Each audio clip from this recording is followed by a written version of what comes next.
Hello, mate. Hello again. How you doing? I'm all right, mate. How are you? Yeah, very good. Thanks. Very good. Good. Is this the second time we've had a guest that's actually in the room with us? Oh, The other one was Sean, wasn't it? Oh, we must have had somebody else. Oh, no, we have, but it was at the old studio. Yeah, it was. Yeah. Studio. Oh, the old studio, not the new studio. Not the new studio. Yeah. Okay, today we've got Orrin. Hey guys, Orrin, how are you, mate? I'm good. I'm good. Yeah, We told everybody this was happening because we talked about the app. nice. It's incredible. We'll talk Yes. about it in a bit. Yep. But do you want to tell everybody just a little bit about you Yeah. and your family and obviously living in Australia now? Yep.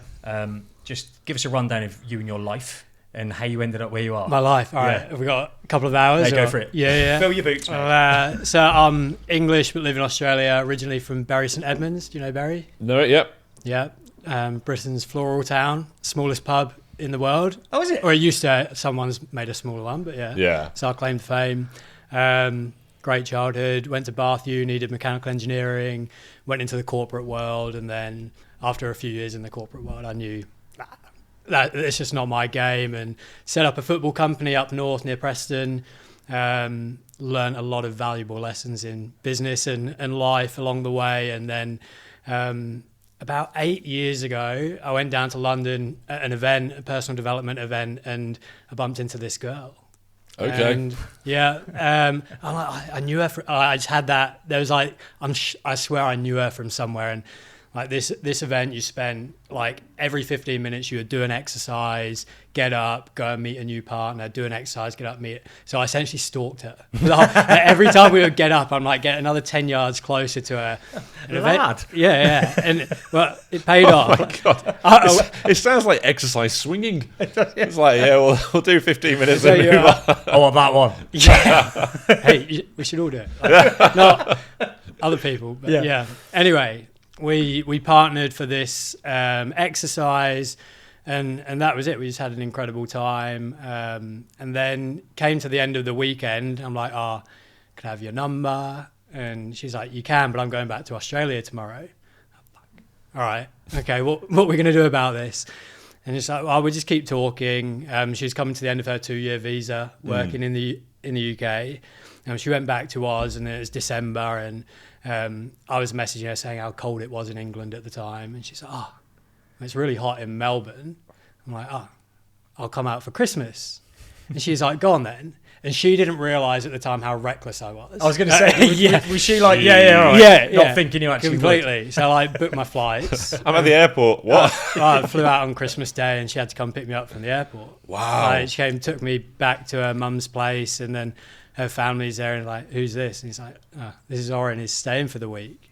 And that was it. And we just had the most incredible week in Melbourne. Like, fell madly in love and everything. Came back to the UK. Like, lived a bit of it like a digital nomad life, and then moved out to Dubai to co-found a tech company out there back in 2018, and we just living the dream. Yeah. You know, like, young love, you can do whatever you want, no responsibility and everything. Then COVID hit, and we had 3 little kids, so it was like a bit of a change of pace. Beckham was born first week of lockdown in an empty in an empty hospital. And then we had Harper and Indy, twin girls, in December 2020. Wow. And yeah, then it started to change. Then we went from like 2 of us doing whatever to 3, and like having 1 kid is hard, having 3 kids really hard. Immediately they were in NICU for ages, got out of there, got immediately out to Australia. And we were there, and to be fair, for the first year in Oz, we were kind of living the dream, pretty close to the beach, hot wife, 3 kids, like working remotely from the company in Dubai, flying back every 3 months, taking Beckham with me. It's like, this is pretty cool. And then it was the 22nd of December, 2022, the day after Indy's first birthday. She had a seizure. And at the time, like, my wife saw it, so she was shaken up. I was like, kids get sick all the time. Like, Classic dad response. Classic dad. I was just thinking that. So like, I should be fine. yeah, she'll be fine. So right, I'll take her to the children's hospital, and we went and did the thing, and they were like, she probably had a temperature, fobbed me off, like gaslit me, but at the time I didn't really care. And I've got the selfie of me and Indy outside, like just before Christmas. I'll send a picture in the grandparents' WhatsApp chat to keep them entertained over Christmas.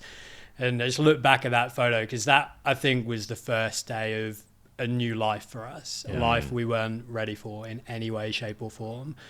Over the next 12 months, Indy went from being what I would say medically interesting to, there's seriously something up with this child. And it didn't matter what we did. It didn't matter how hard I tried or how hard we advocated. We weren't getting anywhere. Everyone kept telling us early intervention was key. But it didn't matter what we did. No one was doing anything for her. And we were going around from GP to paediatrician, neurologist. We were just doing everything. I just remember it's about the March time, thinking, fuck, I've just spent another $400 at this neurologist and we're nowhere. But what's worse is we've put a 2-year-old girl through everything. Like she went under for a brain MRI, ECG, blood tests of kids with delay. Like that's traumatic. Like she's done everything. Like, surely we can do something about this. And that's where we kind of put our tech background to work and started doing something about it. I gave myself a few days to be angry because I needed to be pretty angry at the time. And then got to work and put something together to help change the game for us. And it did. And like, since we did that, since we built what we built, the journey's continued to unfold. Every day is like a massive, massive challenge. And we've gone from when she was 2, she was a 2-year-old with global developmental delays, whatever that label was at the time, to like, and she could have gone in any direction from that point. She's gone in a very specific direction. Yeah. That's like why we're here now. And like, the last 2 years have been the hardest thing I've ever done. Like nothing even comes close. No. We're in it for her. She's got a great place at a special school now, early education program, which is pretty cool. My wife is in her 3rd year studying midwifery, so she's like full-time on call, which is pretty intense. Beckham's just started prep. Harper's somewhere in the middle between Indy and Beckham, and we're just in a new life now. Yeah, I'll bet. Like, I don't even know how to put it into words. It's just not what we thought. It's not what we planned for. Yeah. And we're just trying to find a way at the moment. Yeah, you've had quite a unique situation where you've, like the whole digital nomad thing, and you kind of free spirits. The fact that you just up and fucked off to Australia, like that is something most people won't do, because most people like the security and the kind of, they know what's happening the next day. And so you've gone from, it's difficult for anybody that kind of ends up in a situation where, you know, the kid's autistic or ADHD or whatever it is. But imagine for someone like you, that was like, holy shit, different. Yeah. Because your life now isn't you just go and do whatever you want and travel the world. You've now got to do everything around your kid. It's not even close to do whatever you like. It's full-time military operation, project management, 100%. like planning. That's project management. That's brilliant. That's planning the day, planning the weekend. Like, I'm back in the UK this week. We were last here 3 years ago. And we came, so Ali and I got married in secret on the beach in Melbourne. And like, my parents like zoomed in. We gave them like a 24-hour warning. They zoomed in. And like, I promise you, when we get back to England, we'll get married again in our like local church, and I'll bring the kids and we'll all get christened. And we got married and christened all together. And we had like a mad party, and it was just so cool. That was 3 years ago. And I remember while we were back, we went to one of the local parks where I used to play football. And it's had like this really long grass. And there was just this moment that I just saw Indy was out on her own, lying in the middle of this field, just in this long grass. And I just watched her for a minute. And I went back to Ali and said, like, there's something going on here. Like, there's something going on. And I look back now, that 3 years ago was the last kind of episode of our lives where we were normal. Right. Yeah. And we haven't been back in 3 years, which I hate, because like all my family and friends are here, and they miss us so much, and we want to be back. But we can just about do an hour on the plane to the Gold Coast with like 8 tubs of Pringles. Like, I can't bring Indy halfway around the world, or all the way around the world. Like, so coming over here was like a massive, massive thing. Like, if I bring Beckham and Harper with me, Ali, do you think you'll get through a week with Indy on your own, and we had a bit of negotiation to make it happen, and called in a lot of favors. But like, to go from back then, we would just fly everywhere. We didn't even think about it. No. Like we were irresponsible. Like yeah, but you can be. Yeah, we can be. Yeah. Now I'm like, I mean, it's hard enough with neurotypical kids, never mind neurodiverse kids. Yeah. Your stress levels will go up. But yeah, it's a common theme about travel, holidays, all the things that you, even just going from here to Spain. Yeah. You know, it's a normal 2.5-hour flight. Yeah. And yet you've got a neurodiverse kid. You're just panicking and stressing out about going through the airport, security. Yeah, 100%. And then how you keep them entertained or how you manage their expectations on the flight itself. Then you start thinking about, if you overthink it, what other people thinking if there is a meltdown or something like that. And before you've actually got to your destination, you're definitely ready for a holiday, but it's not going to be the holiday that you would have had previously. No, absolutely. Well, it's because of that whole fear that, like, even when we were planning it, it was like, okay, let's get a plane to Scotland because it's like quick. Let's just test the waters, whatever the 50 time minutes. is. On a plane. Let's just go up there and then literally turn around and come back on another plane, just so we know we can hack it. Okay, fine. We enjoyed that, great. But we still haven't. We still haven't managed to do it because it just scares the shit out of us. Yeah. But I mean, from Australia, I mean, that just ain't happening, is it? nah. No. I'm like, not for a while. I don't know. They do a direct flight from Perth now to London. It's like 17 hours or something. I'm like, shit, it's 5 hours to get from Melbourne to Perth. Yeah. That's not going to happen. So, yeah. I've got to ask this question, Yeah. just because of the type of person that you seem like you are. When you said to your parents, here's 24-hour notice to us getting married, were they surprised, or were they just like, oh, that's Orrin? They were like, yeah, that's all right. Yeah. Disappointed. Like, Yeah, of they course, I wanted to understand be that. there, Of course they but yeah, But they weren't massively surprised. Nah. No. Nah. I didn't think they would. yeah. There's not much that surprises them anymore. Okay, so you've obviously created an app around the struggles that you were kind of having yourself. Yeah. Before we get to that, what is healthcare like in Australia compared to the UK? Yeah, so this is funny. So I've gone through everything. So like grown up around the NHS, and like, so that was how that, I assumed that's how healthcare was, like free. Yeah. It was like not great but free. And then I moved out to Dubai, and it was like exceptional but very, very expensive. Yeah. So like opposite ends of the spectrum. And then we've gone to Australia, and it's like halfway in the middle. Like, so Medicare kicks in, and so you go for an appointment, whether it's your GP or paediatrician, and they're like, oh, Medicare pay for some of this. And like, how much? You know, they'll give you a bit of a rebate. So you go, like, any appointment you go to, you're pretty blind as to how much it's actually going to cost. Okay. So it's like this weird halfway house. And then you dip into the private sector, which is like any private sector, like same as here. But then over in Oz, we have NDIS, the disability insurance scheme, which is going through its own reforms and problems, like a hot topic at the moment in Oz. And it's an incredible sum of money they've put behind it, horrifically managed. Like, the wastage is disgusting. Yeah. But as someone coming from England, I'm like, if you're going to have a disabled child anywhere in the world, go to Australia today. No, really? Yeah. Yeah. It's like, it's tough. It's not great, but compared with anywhere else in the world, like, the support you can get is next level. So we, like, every now and again, we talk about, hey, maybe we'll move back to the UK, because like my family would be really, really hands-on, and you know how valuable that is. Yeah. But like, she wouldn't get half the stuff over here. So it's one of them, like, there's lots of things wrong with it, but it's as good as anywhere. There's more right than wrong. Yeah, there is. It's frustrating for me because I'm like work in business and a mathematician. Like, I can do the numbers. I know how much waste, especially like with the app or whatever. Like, we've just put in our change of circumstances, which is like a bit of an appeal against the funding that you're getting. And all of our therapists use the app to write their reports. And like, our behavior support therapist gets paid $8,000 to write a report. Holy shit. Our app could have done her first draft in 2 minutes. Yeah. Like, imagine if you actually just embrace the technology out there.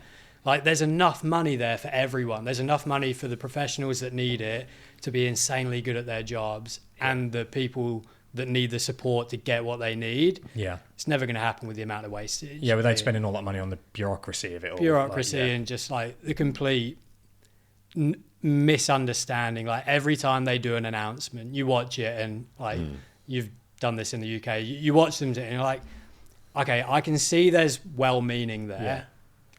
Potentially ulterior motives. I can see there's well-meaning there, but I can also see there is zero lived-in experience in your decision-making. And unless you've lived this, you absolutely have no idea. No. Like, if I said to you, like, you've got 2 kids, I've got 3, you've got no idea what it's like to have 3 kids. Like, you do. Like, if I say, oh, you've got no idea what it's like to play football at a good level, but you've played rugby, like, you do. Yeah. If I say you've got no idea what it's like to be a parent of a disabled child, and you don't have one, you haven't got a fucking clue. No. And if you don't have a clue, how can you make the right decisions? No, you can't, no. And they're not like small decisions. They're decisions that impact the lives of hundreds of thousands, if not millions of people. Yeah. You think, like, it's not fucking hard. Just make sure the people in charge have got half an idea what's actually going on, and there's probably enough money in there to sort it out. Yeah. But anyway. So you had a moment then where, I mean, what was the moment that goes, do you know what? I'm sick and tired of this. I'm going to produce an app, and out of necessity, I guess. Yeah. Well, we didn't set out to build an app. Essentially, after my few days of being angry, I was like, what's the actual problem here? If I can boil it down to the problem, maybe I can solve it. You're such an entrepreneur. It's like absolute like project management, going back to it. So I was like, this is a data and communications problem. Like, let's turn it into something really dull and boring. Like, as a parent, when you need to advocate for your child, you have to recall months, if not years of data off the top of your head. And with the best will in the world, like, there's memory recall issues, sleep deprivation. If it's one parent, you've at best got half of the data set. And like, if we're really cold about it, you create a really dirty, incomplete data set. And then you hand that dirty, incomplete data over to a well-meaning healthcare professional who have got their own filters of time pressure, parents telling stories. Like, okay, crap, incomplete data through filters. Oh, no wonder we're not getting out the other side what we need. All right, what if I can change that? What if I got all of the data and then passed it through no filters and got to them? So I went into like legal mode first. Like, who owns all the health data around my child? I own it. Why haven't I got it? Like, it lives in all these silos of the healthcare system, like over in Oz. So like, your GP is in one part, the hospital's in another part, your cardiologist is in another part. Like, I legally own it. So I went to all and said, can I have all my data? And they sent it all over. Like, this isn't the whole picture. Like, it might be different for like different things. Like, if we were looking at cancer or something like, and you could plot it with blood tests alone or MRIs or whatever. Like, when you talk about neurodiversity, like, it's not just the blood test, it's everything. So like, where's the missing data? Like, well, it's the stuff that my wife and I have seen. It's the observations, it's the photos, it's the videos, it's the conversations we've had, it's the nursery incident reports. So I took all of that messy, unstructured data, and then this was in the early days of ChatGPT, like a bit of a tech background, I can figure this out. I took all of that mess, normalized it, and turned it into a single timeline of truth for my daughter that mapped out from observation number 1 to today, every test, every incident report, every observation, every photo and video, all of those different angles, and turned it into something that made sense. And we booked a session with a new paediatrician. I thought, right, I'm going to do something different this time. We went in, we sat down, and all appointments start the same, like so blasé, like, what's up with Indy? Like she scraped her knee or something. And I knew what was going to happen because my wife started talking. I thought, there's another $400 about to go down the drain here. And like, we've got half an hour. She's going to word vomit for 25 minutes of it to hope it lands, and we'll be nowhere. So I said, like, I don't want to be rude, like, stop. And just handed a 2-page summary report to the paediatrician. And it was that entire timeline, but it was written in language and structure that the healthcare industry understands and respects, with clear links to where source documentation lived underneath it. Like, I'm a mathematician at heart, like audit trails, finance, that's my thing. And she took a few minutes to skim all the way down it. And then she looked up at us and said, okay, cool, I've got a plan. And for the first time in over a year, we felt seen, we felt validated, we felt like all of those things. And then she talked us through her plan. And we were like, oh shit, like we might actually go somewhere with this. And then as she pointed us to all the different parts, that's what the paediatrician does, right? They're the quarterback. Yeah. They're not doing anything, but they're the playmaker. 100%. As she went into genetics, into NDIS, into education, special needs education, cardiology, like all of the things, we had the power because we had all this data. Every day the data grows. Like the child does something every single day. Yeah. So this data kept growing, and now we had this tool that allowed us to effectively advocate for her and communicate to people, whether it was, okay, here's a pediatrician, or okay, we're taking her to a new school and they want to know how best to like manage meltdowns and regulation, or we want to keep our family up to speed, but we're absolutely spent. Like take this and put it into language I can chuck in the WhatsApp chat with my mum. And like all of a sudden, everyone was on the same page. And it's crazy. Once everyone's on the same page, things can start to move forward in the right direction. And like I say, it changed the game for us. We got to a point where we were like, this is the rest of our lives now. Like, Indy's going to be with us for the rest of our lives. Yeah. If I'm lucky, she's not always going to be in my bed. Like that's the dream at the moment. Yeah. But she's going to be there. And yeah, that's not the life we planned, but we've got half a chance. Yeah. And that was it. So we didn't set out to build an app. And after that, I knew I wanted to go back to day zero building a company, because like working remotely from Dubai with 3 kids, especially a neurodivergent child, was impossible. So it's like I'm not going to be able to sustain a job. No one's going to give me a job because I can't do the hours because I need it. Like being a parent carer is more than a full-time job on its own. It's like if I start a company of my own, I'll have that flexibility to do it. And joined a tech accelerator called Antler. And essentially they look for like day zero ideas, people that want to solve big global problems, and they match you with a co-founder that's going to vibe with you. So I started the accelerator, and I actually went into it because I wanted to build a fractional property ownership like blockchain product. Oh, okay. Like that's where I joined. And then we got into the week 1, and they were like, what are the big problems in the world that you like want to actually solve? I'm like, this is a problem. I know it's an intense problem. I just don't know how big it is. Yeah. Like, we'll go and find out how big it is. Yeah, because for you, emotionally, you feel like it's a big problem, but you don't actually know objectively how big the problem is. 100%, because no one talks about it. Yeah, of course they don't. Yeah. Like, so we did some research. Like, what? Like, 1 in 10 parents go through this. Yeah. Fuck, that's a massive... Why isn't anyone talking about this? And so Jeff, my co-founder, him and I, over the space of a couple of weeks, we interviewed over 100 parents in Oz and the UK, like 100 episodes of us breaking down on Zoom calls, like hearing stories and everything. Like everyone was saying the same thing. We feel gaslit. We feel disempowered. Yep. And we're like, but it doesn't actually need to be this way. So that's where we set out. We're like, what if we build an app? What if we build a co-pilot to help parents navigate this journey, protect their mental health, and essentially, like we say, you talk and let Indy take care of the rest. Like, pull all the documentation together, pull your thoughts together. You just talk in natural language, do whatever you need to do, and Indy will do everything else for you and pull the village Indy's together. the app, by the way. Oh, yeah. So, we'll just make that clear. The app is named after your daughter. Yeah, that was an accident. Yeah. We were like, it started out as Project Indy because it needed a project name. Yeah. And then we're like, oh, fuck, just call the app Indy. Yeah, we'll yeah, change makes it. sense. We'll change it later. And then we got around to changing it later. And like, oh, bollocks, we're locked in now. Yeah, it works. no, but it's a fair point what you say, because one of the things is, me personally, sometimes you feel there's a lack of control. When we're speaking to professionals, you know, whoever the case may be, I've got the kind of 6-month catch up with the speech and language therapist, whoever it is, it's that kind of lack of control, and I always feel that I'm on the back foot. Yep. Because there's so much data, so much information that I'm like, all right, I mustn't forget this. You need to, I've got to get this across. And it's literally a tiny, tiny window that you've got.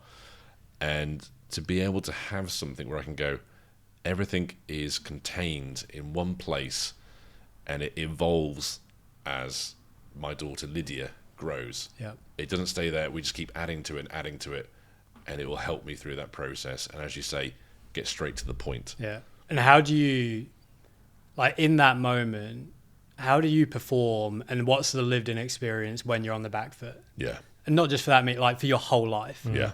Every second you're awake, and most of the time when you're asleep, you're on the back foot. Yeah. Like, how does that feel? It is, like you say, it's being a project manager, but without having the skills to be a project manager. 100%. Here you go. You've got a neurodiverse, disabled child. And the stakes are so much higher. Oh, yeah, absolutely. Yeah. It's not like, it doesn't matter if I don't deal with this. No, it absolutely matters. It's your flesh and blood. Yeah.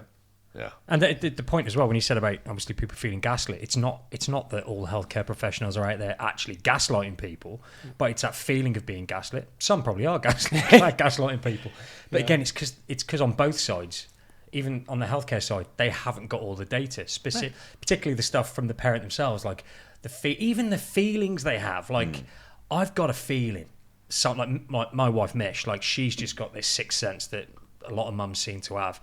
And she just knows when something's up with him. That is a data point. Yeah. That in itself is a data point. 100%. And, healthcare professional can't have that data point. And these things are things you forget as well. These are, And I can imagine from a healthcare professional in the UK, and it must be the same in Australia and, the US, wherever the case may be. Yeah, I've got a half an hour window now with my next patient. And like you said there, I know what's going to happen. The first 20 minutes of it is going to be emotional stories from the parents. Please believe me. These are the stories, and I'll try and back it up. Where they're kind of going, I've heard all these stories a million times before. Just give me the key facts so I can move on. Yeah. And the irony that we're sitting around here as dads, like, I struggle in those moments. And I'm quite a strong, confident person. Like, fuck, if I struggle, what's everyone else doing? And like, it's hard for anyone as an emotional parent to advocate for their kids, but especially mums. Like, there's a lot of data around female advocacy for themselves in the healthcare sector. Is like, the gender gap is huge. Like, imagine if you can't advocate for yourself, what chance have you got advocating for your child? Like, and it doesn't matter how hard you fight. Like, fighting isn't the thing. Like, advocation is like around effective communication. And it's hard, and it shouldn't be this hard. That's the frustrating bit. There's some things that like just aren't worth battling. Like, what causes it? I don't give a shit. It's not going to change anything. I'm a bit like that, yeah. But the lived-in experience doesn't need to be this hard. There are things that could change it. And using AI, it's crazy, like you said. Like 1 in 10 families is going down the same issues daily that the three of us and many people are going through at the moment. But we use AI in everything. I mean, we talk about running, and the Runner app, it's AI data in there, and we use it for things like this. But then when it comes to things like really, really important, like our children, it's crazy that this hasn't been maximized yet. It is. I understand why. Like, the major bit, the most crucial bit, and we learned this like off the bat when we were starting to build out the very first version of the app was fucking basic. Like it was like, do we do like a old school like symptom tracker type thing? And what we learned after like putting stuff in front of a whole load of mums was, if we build trust, we get the data. If we get the data, we can do something with it. So it's all about building trust. And that's where we looked at conversational AI, like talking. It's like, the fastest way to build trust is through natural conversation. So that's where we started. It's like, the power in AI has been there and continues to be there. But when people in the healthcare sector or people without that lived-in experience have tried to solve this before, they haven't understood the fundamental that you have to have consumer-grade UI and UX, like the design, and you have to actively look to build trust. Because if you don't do that, it doesn't matter how good the technology is behind it. You're not going to get the data, so you're not going to be able to do anything with it. So that's why it's not just how powerful the AI is, it's the thinking around how you package it up to make it powerful. And I think that's why what we've done has landed so well, because we can build that trust on the parent side, and then it's our job through the brand and everything else to build the trust out on the healthcare professional side. If we can be the trust layer between the village, then everyone can just do what they're there to do. Like, the village of care, your paediatricians, your OTs, your speeches, they're so talented. They just need people to get all the crap out of their way so they can just worry about the kid. And same with the parents, get all the crap out of their way and just let the parent be an exceptional parent for a while. But unfortunately, the system doesn't allow that. But we believe now that technology has changed, that the parents can drive change with technology. And that's what we're seeing happening. So with the app then, I can go down the route of, right, I've got 101 different letters that have come in from paediatrician, speech and language, other bodies as well. I now have, rather than a massive ring binder where things get taken out. Do you have a ring binder? I have a ring binder. Okay, we have a ring binder, but sometimes we take things out because we have to scan them to send to somebody else. Yeah. Then we lose them, and but it's not in the ring binder. Who's got it? And we've got to go through everything to try and find it. So now we have an opportunity where everything can be kept in one place. Yep. But also at the same time, it will have things like, with Lydia, for instance, her sleep is very, very hit and miss. Yep. Am I then able to go into the app and go, just want to update today, she went to bed at 10 p.m, woke up at 1 a.m, didn't go back to sleep until 6 a.m. Yep. And that will keep a track and start to build a picture. So if I need to go back, what happened last week? Why was she so upset or grouchy? Yep. I can go into the app and bring up the data and goes, oh, this makes sense. Yeah. She didn't have sleep on these particular days, Yep. which led to something else, which may have affected school or something. Or she was teething on this day. Oh, we forgot about that. Yeah, she was teething. That's why she's not eating and grouchy. Yeah, so you have one family account between you and your partner, or have several partners. It doesn't really matter. You have one private conversation thread for each, so not searching through tabs, but one conversation. Have as many kids as you like as well. Indy knows who you're talking about. One conversation to make it easy, and in that conversation you can talk. I voice note, like walking Indy out of, or holding Indy or carrying Indy on my shoulders out of school, voice noting the educator's handover, whether it's an observation, something good has happened, something bad has happened, something just on my mind, something I want to doom scroll, whatever it is. And every time you do that, Indy's able to understand it against the context of the child and the context of the conditions that it's trained. And it's able to log that as observation as a data point on the timeline. Indy always checks that you're happy with the observation, so there's no danger the AI is going to misinterpret it, and you get to confirm it. Again, audit trail is crucial for this, and it plots it to the timeline. So you start to build out that timeline through things that I see and hear, and then my wife's, and I get a notification oh, this is how, especially being overseas, this is what's going on over there. So my wife's in, and then all the documentation. So you can upload files, you can upload photos, videos. Indy understands what it all is.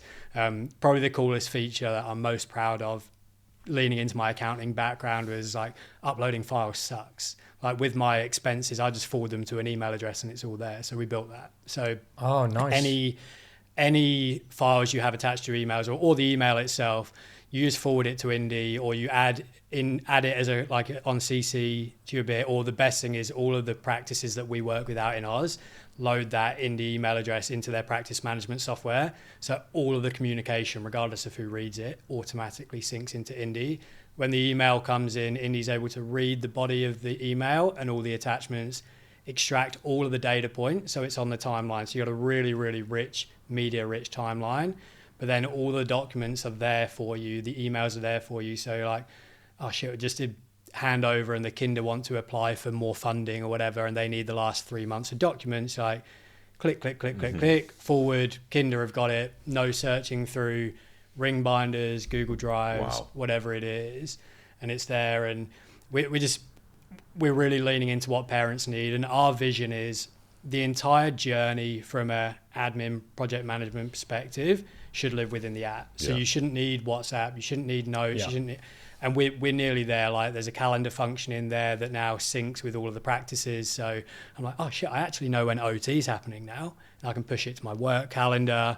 We have our tasks, the tasks are infinite of dealing with all the different things. You can allocate them between you and your wife and everything, and it's all there. And then speaking to the bit that you just mentioned there, so one of the bits that I talked about right at the beginning when I was talking to Jeff is building up the timeline is huge, because data is power, but it's what you do with that data when you turn it into valuable information that's the superpower. So step one was, can I create any document that I want? So I'm going to see a paediatrician, and Indy can extract the data and produce it for you. I'm cool, nailed that. That's pretty good. We did a webinar for a big firm in Oz last week called Higher Up, and it's for support workers. So I was on the webinar, I was in front of a load of support workers here.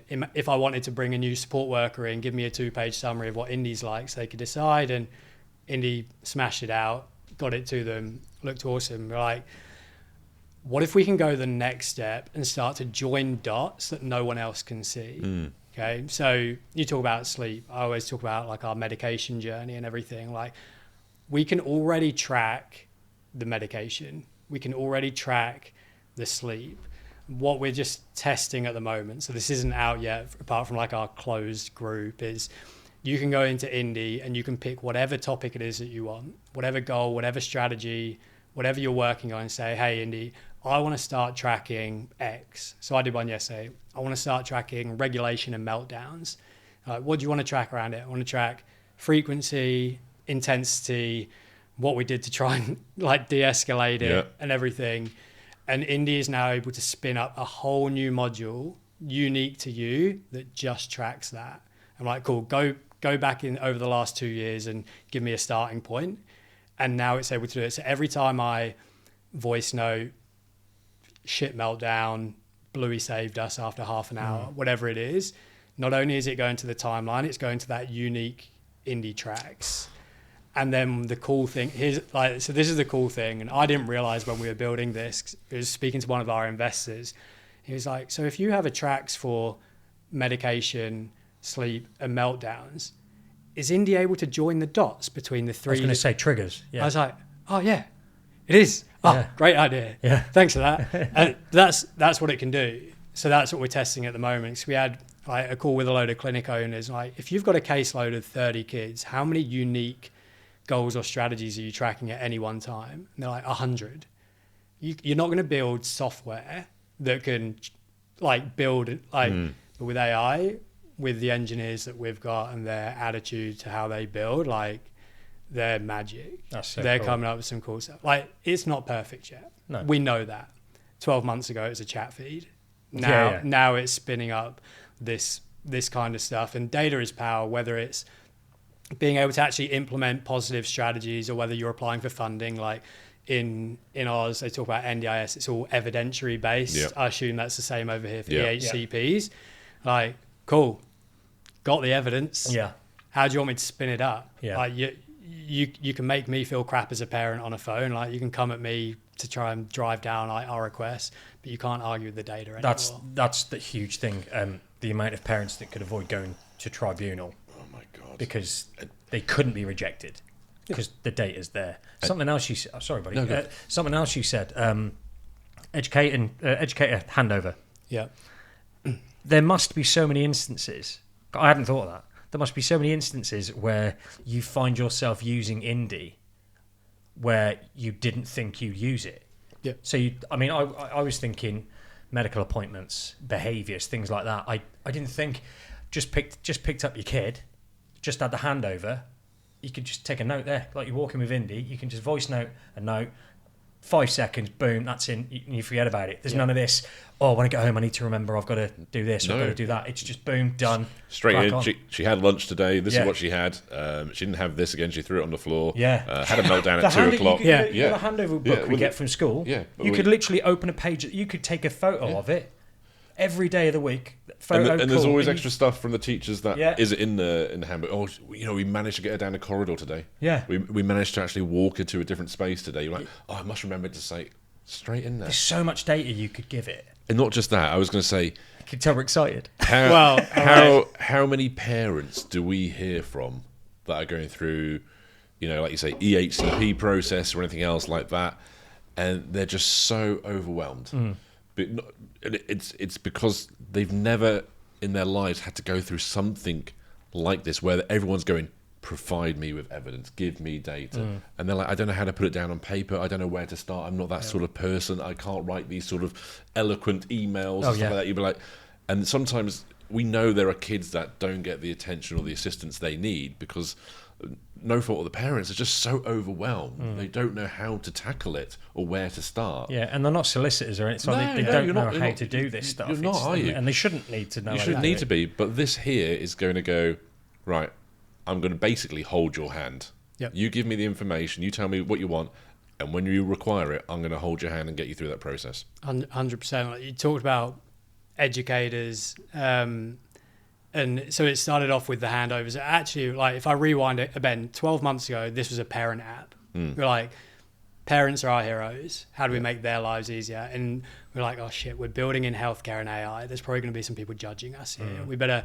So we put it in front of everyone in the healthcare sector, like primary healthcare, like your GPs into hospitals. And what we found is there's one slice in there. In Oz, they call it allied health. Over here, not sure what they call it, but in Oz, like looking at your speechies, your OTs, your physios, your behavior support therapists. And we put it in front of them and they were like, fuck, this is amazing. Like, oh, sweet. That's good to know. Like, tell us more why you think it's amazing, like learning process. Yeah. Like, oh, well, this can change our first session with a parent. Like, if we all already have access to the data and we're up to speed, the first session, which is always weird and feels odd, because the parent comes in, they feel under pressure to give us everything. Yeah. Tell me why your kid's different to every other kid.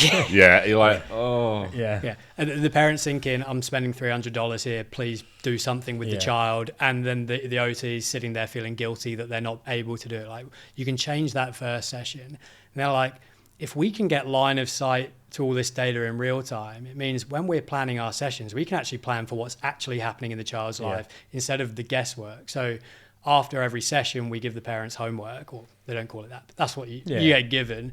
Like, they turn up to the next session 2 weeks later.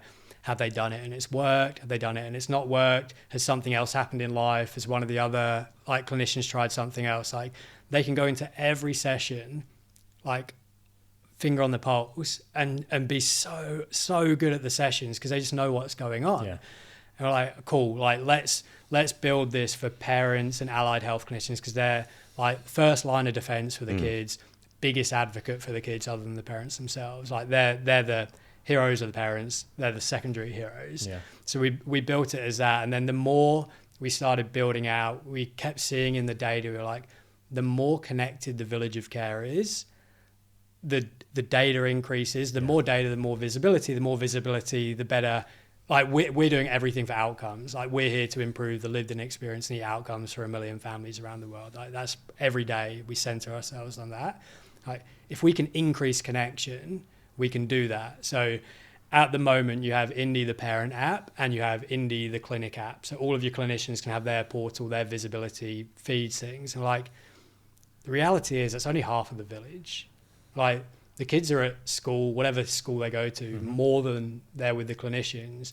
So like, we need to bring the educators on here. So we started testing, like, we need to bring the support workers on here. So we gave our support worker parent access, like, come be another parent. We gave the educator clinic access, and we learned, and we're like, they need something slightly different. And so that's what we've built. So we're probably, if Jeff's listening to this, we're probably about a month away from releasing a version where everyone in the village of care can be connected. So you talk about how good would it be if I can walk away and voice note the educator handover? Like, yeah, really fucking cool. How cool would it be if you didn't have to? Yeah. Because the educator's already done it for you in their language. Yeah. And media rich, the photos, the videos, it all goes in there. And Indy's able to interpret it. So again, when you're walking your child from school to the car, you're not thinking the whole time, shit, I need to remember this. I need to voice note this. You can actually be present with the child. You can be like, yeah, Indy, you can sit down on the pavement for 20 minutes. I've got 20 minutes. There's got to be some cost savings in this, massively, in a system that isn't corrupt as fuck. Like, I'm just imagining how disconnected the NHS is from everywhere it needs to be connected to. If all of that was talking to each other and it was efficient and money was being spent efficiently, like, this seems like the kind of thing to do it. But I imagine getting something like this plugged into the NHS is a little bit different to what you've done back in Australia. Yeah, this is where we say, like, technology has positioned it that the parents can drive change now and not wait for the system to catch up. Yeah.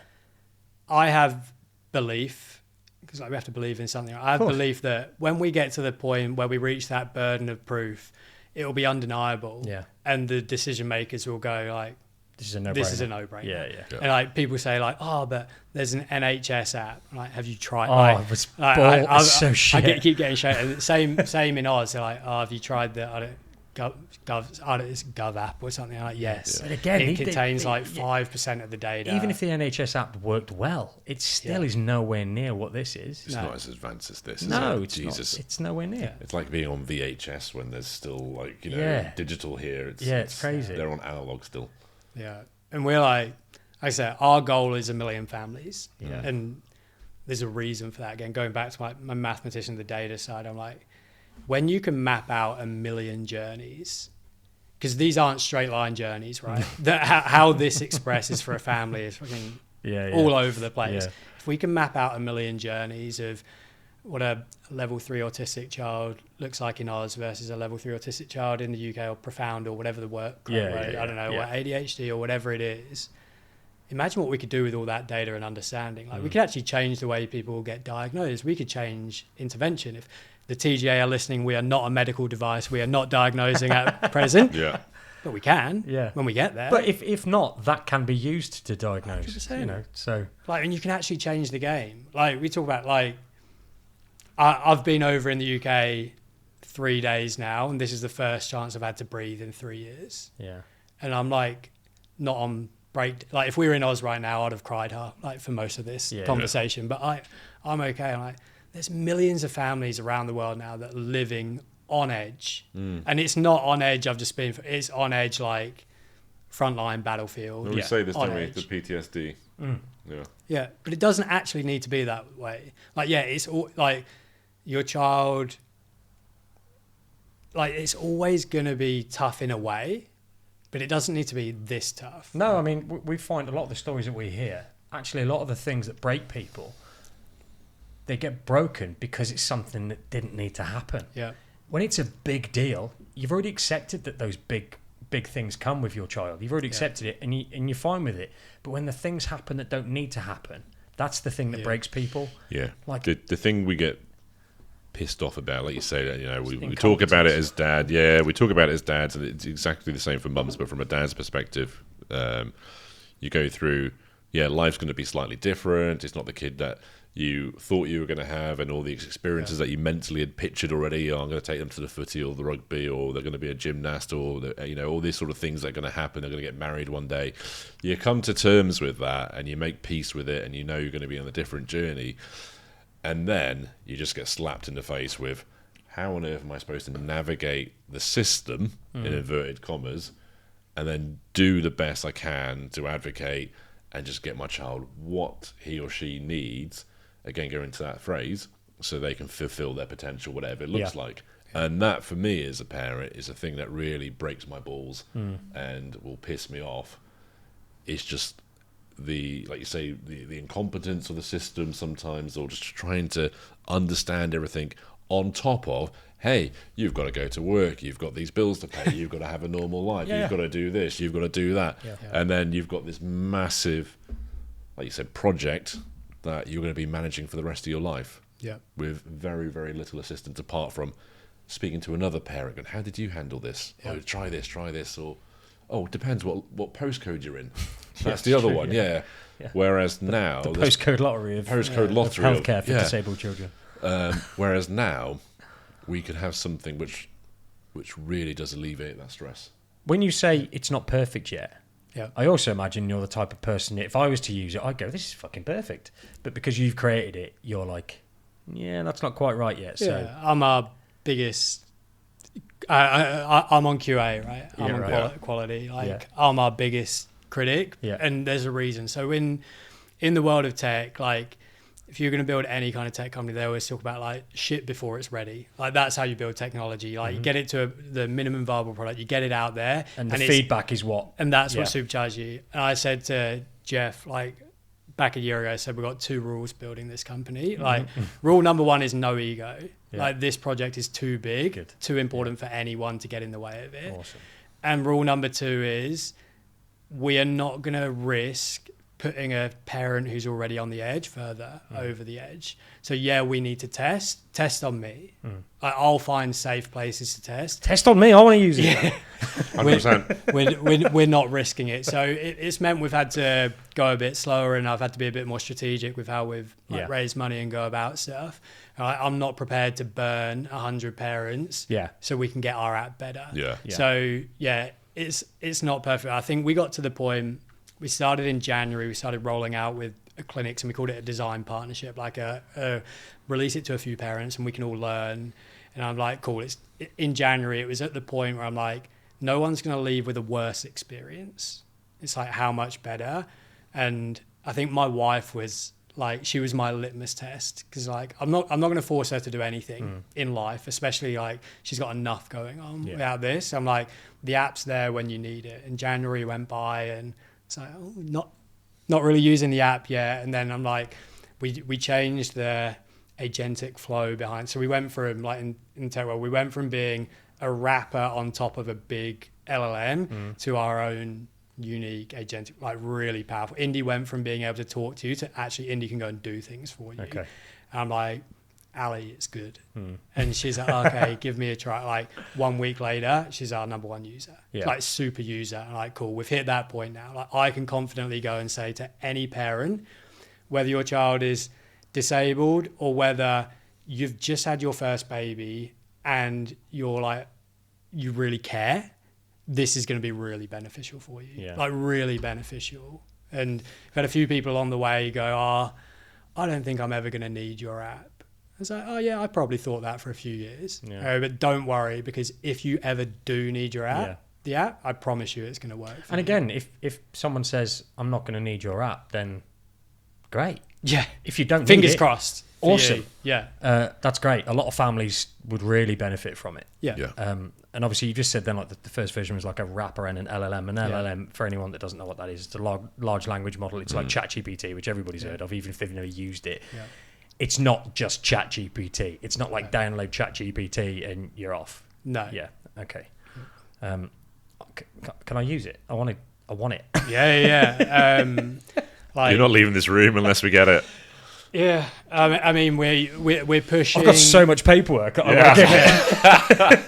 We're pushing in Oz at the moment, but the reality is, like, we've got users around the world, and we're gearing up to properly launch in the UK. We're thinking August time as people get ready for school year. So there's a few secret projects that we want to work with you and a few others on. Of like, okay, cool, let's do some really HCP training and understand. Like, it already has the knowledge, but like, let's get the hacks in there. And really push hard. So if you're a family out there and you want to jump on now, like 100%, like jump on. We want the feedback.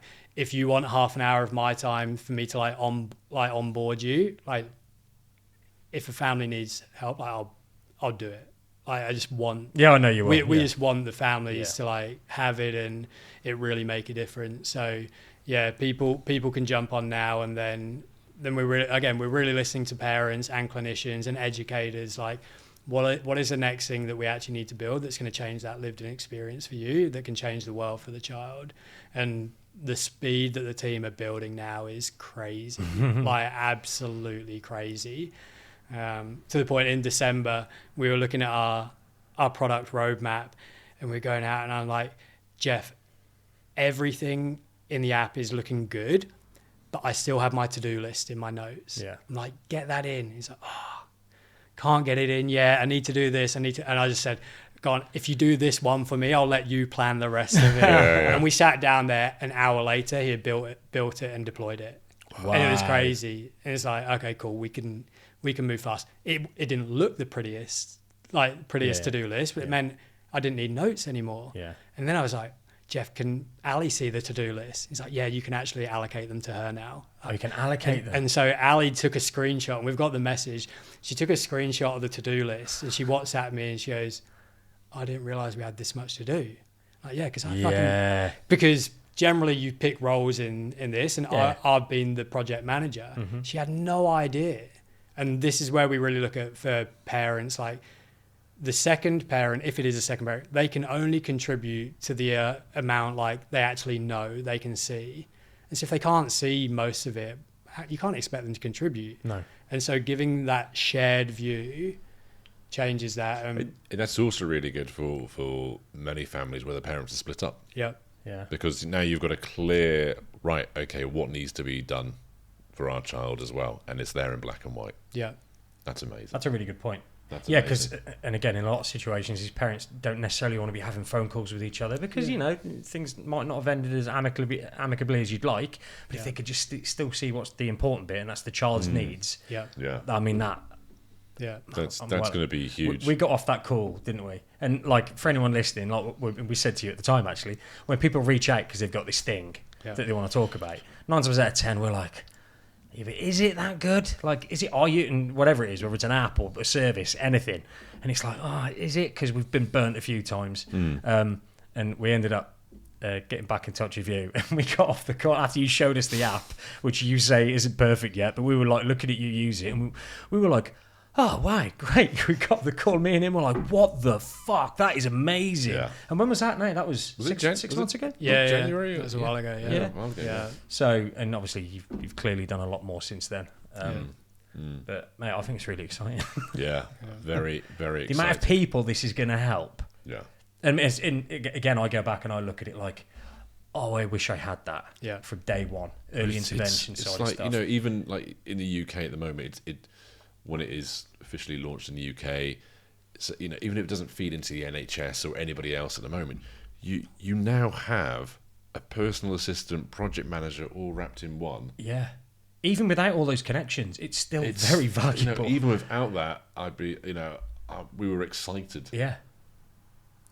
Because of what it can do. So our job isn't to change how the system operates. Like, we're not going to get on the home screen of the hospital screen, but we can give them every chance to get the information. So, like, an example being, I was like, what happens when you go to A&E? Like, A&E for us is like one of the hardest places to go. Like, Indy freaks out. Yeah. She hates it.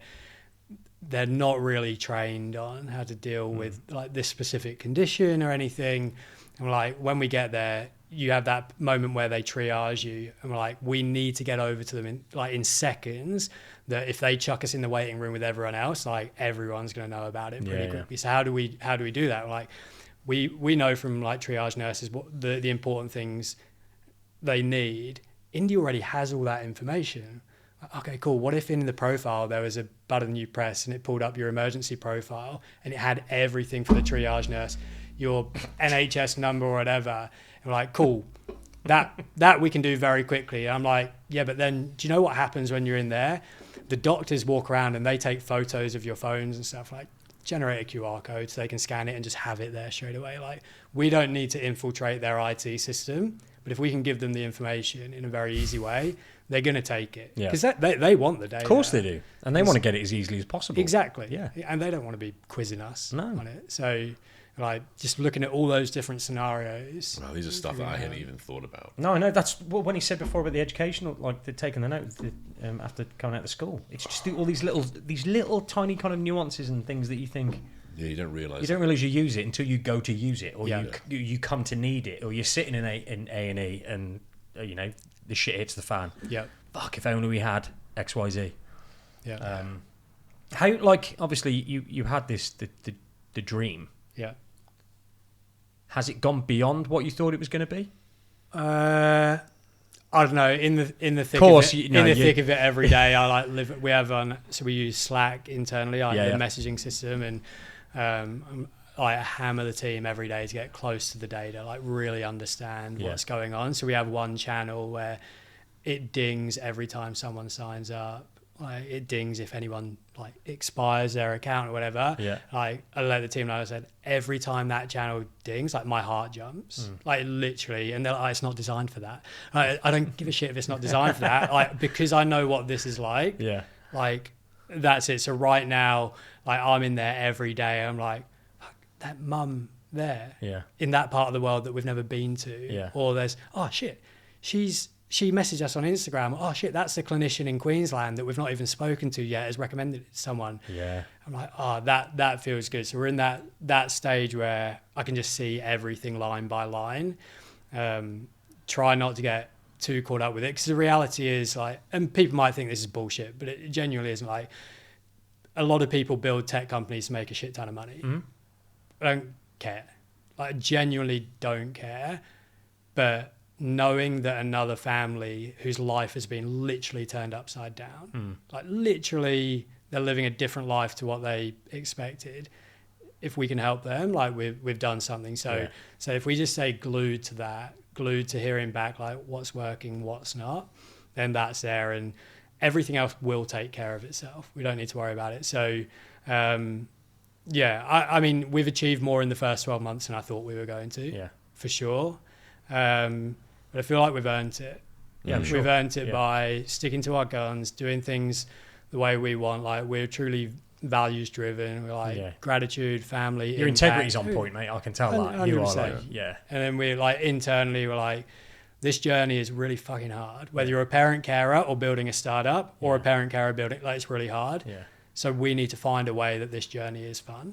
We need to bring the joy. And I can't do it every day, but I can hold myself accountable for like the effort to get there. So whether it's how we show up on socials, how we show up internally, like we're planning for a few events in June. I'm like, yes, I want the crazy colored bean bags. Like, we're going to enjoy the ride while we go there. And if we just keep doing things the right way, keep speaking with integrity, and like you say, you'll get sold stuff all the time. Yeah. Like, now you've built like such an incredible following. Like, if I can just talk to you honestly, dad to dad, you know if I'm making shit up. I think that's probably what it was, actually, before we even started going through stuff, just having a little bit of a back and forth conversation. You could just tell. Yeah. You weren't trying to sell anything. Just get a message out there. Yeah. I think it was probably when we started talking about wiping shit off of our faces. Probably. That's probably like that point of mutual Oh, this guy's been through it. Yeah. He's one of us. So if you've experienced that, then you... Yeah, well, you've camaraderie between it. You've had it in your mouth, mate. So I have indeed. Yeah, happy days. Everywhere else as well. So, yeah, if you've experienced that, then you understand. You're in the crew. And now I'll be able to go on the indie app and go, I've had poo in the mouth. Yeah. Hey, Indy, I've just had poo in my mouth. Yeah. Listen, mate. Really happy for you. I think what you're building is incredible. I have absolutely no doubt you're not doing it for the money. You can just tell you're not, mate. I can't wait to have a go at it. I can't wait for everyone else to get it when it's finally, released to the world. Yeah, 100%. Because it's just it's going to save families, mate. It's going to save relationships. Because it's those the little things that tip people over the edge. Yeah. Yes, it's going to help the kids, but it's going to save families and relationships without a shadow of a doubt. Just removing that little bit of extra stress that you don't need. Yeah, make a huge difference. Yeah. Well done, mate. Thank you. Thank you for coming all the way to the UK just for this. No, I'm joking. He's doing some other shit. We're going to go grab some food. Yeah, 100%. Let's go get some food. Guys, thank you very much. Orrin, do you want to share socials and stuff like that if anyone wants to follow you? Yeah, at the Indie app. Mine, I'm at Orrin Benford. Come along, say hi.